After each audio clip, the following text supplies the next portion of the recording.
ग्रामपंचायत सुस्त, नागरिक त्रस्त.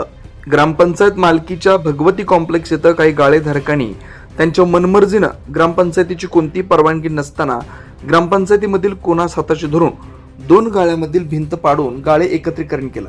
यावरती ग्रामसभेमध्ये विषय निघाल्यानंतर ग्रामपंचायत त्यावरती ऍक्शन घेईल असं वाटलं होतं.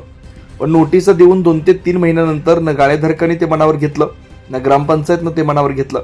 सदरील कॉम्प्लेक्स 30 ते 35 वर्ष जुनं बांधकाम आहे, तरी लोकांच्या जीवितास धोका निर्माण करून सुद्धा लोक इतकी निष्काळजीपणे वावरतात.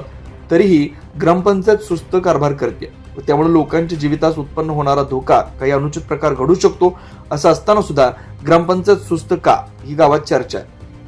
26 जानेवारी 2026 रोजी ग्रामसभेत माहिती दिली.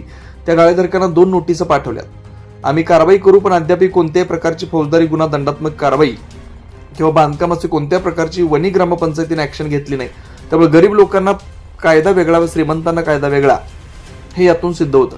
तरी याच्यात BDO व CO लक्ष घालून त्वरित कारवाई करावीची ग्रामस्थांची मागणी आहे.